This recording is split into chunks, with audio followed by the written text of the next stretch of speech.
Trudy Mason sitting in for Aaron this week. Delighted to be in conversation with CTV's tech analyst, Carmi Levy. Hello, Carmi.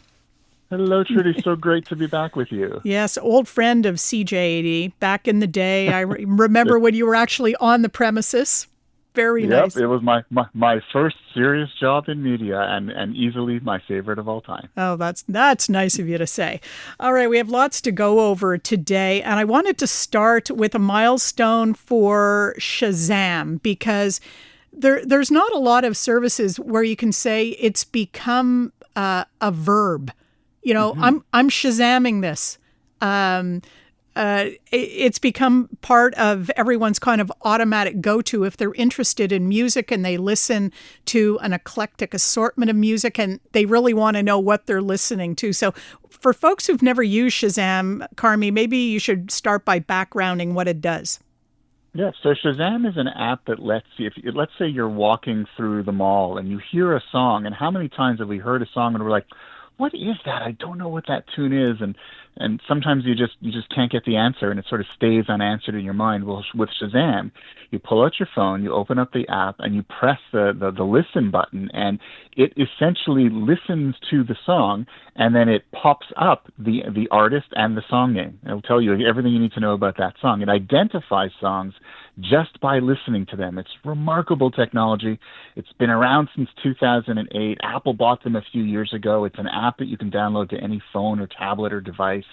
And it's just one of these apps that everybody uses. Everybody loves it. It's like this amazing way to discover new music. I use it constantly. And in all honesty, it was the first app that I remember downloading onto my phone thinking, this is why I have a smartphone, because it lets me do cool things like this. And Shazam deserves the success that it's had. It just marked its 100 billionth song recognition since it was first released, which means basically we're all doing this all the time.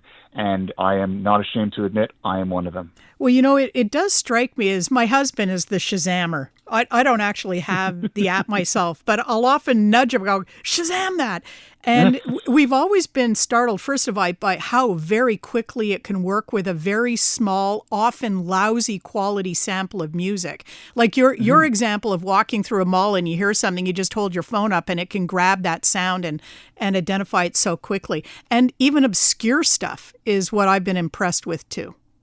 Yeah, I mean it's amazing. It doesn't matter how much background noise there are. You know, I've been walking my dog past a store and she started barking in the middle of me Shazamming something. It still managed to figure out what song it was.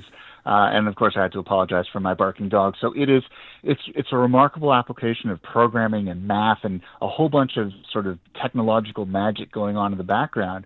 But as far as we're concerned, we just press the button, wait a few seconds, and out pops the answer, which to me is very Jetsons-like. It's almost like that promise of technology. It melds the real world with the technological world, and it really ensures that no longer will any song ever go unanswered. We will always know what that tune is.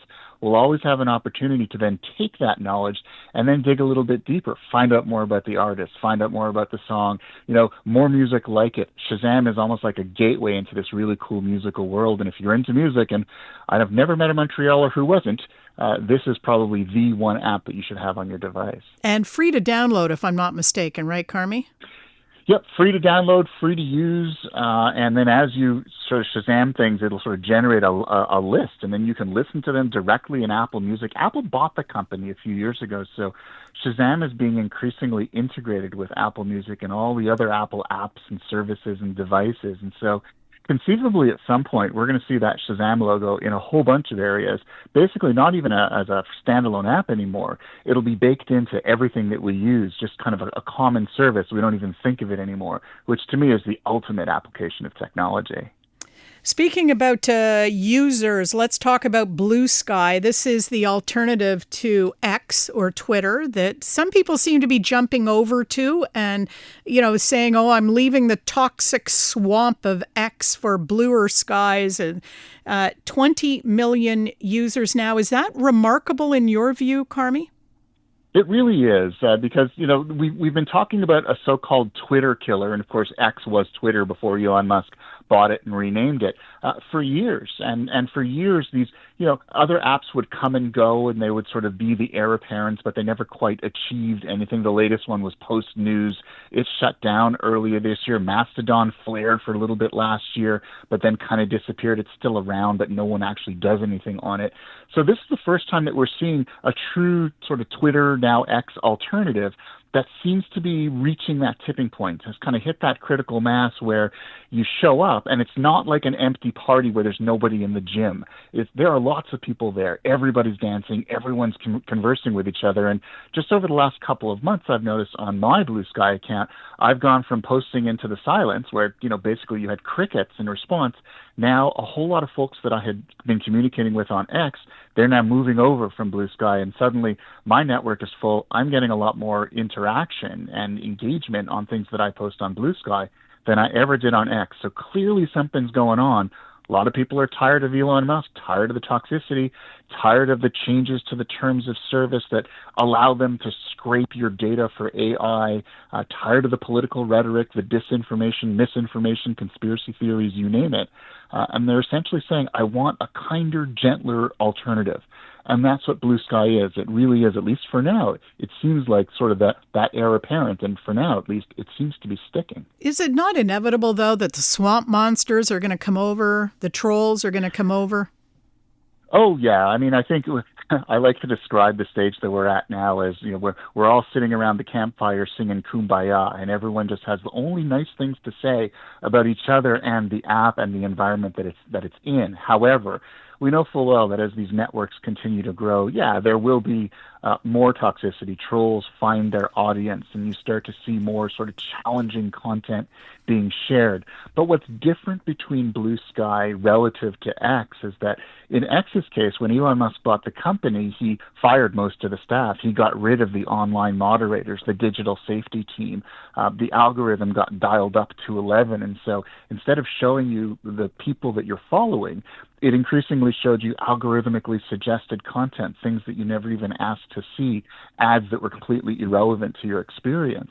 Whereas with Blue Sky is what's known as a public benefit corporation, or a not-for-profit.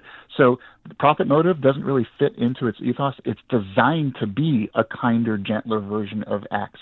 That's Jack Dorsey, who designed Twitter. He also designed Blue Sky, and that was his goal for the platform. So, there will be problems, but they have said they will never they will never scrape your data for AI. They will continue to go pedal to the metal on moderation.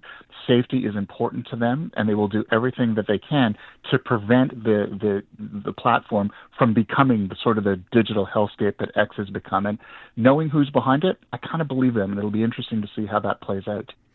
Let's talk about the Coca-Cola Christmas commercial, because it's taken a bit of a beating online. It's an AI-generated Christmas commercial, and a lot of people seem to be very dismissive of it. Some commentators are actively hostile to it, calling, this is some dystopian nightmare where AI has generated a Christmas commercial. But I watched it, and I thought it was just, your usual highly kind of sanitized, fake jolly Christmas commercial from a soft drink company. I didn't find anything particularly objectionable. What about you, Carmi?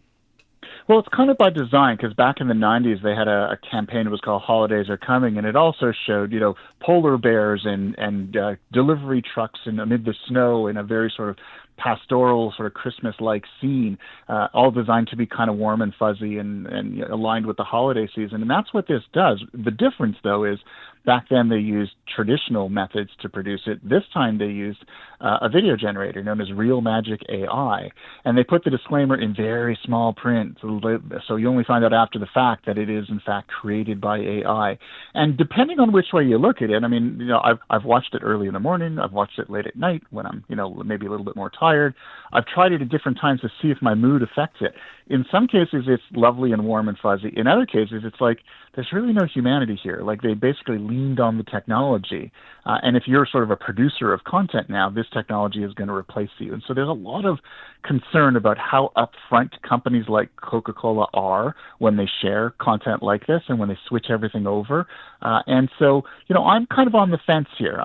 Part of me, I recognize the need for us to be using new technologies. And certainly if you're producing TV commercials, AI is going to be part of your tool, whether you like it or not.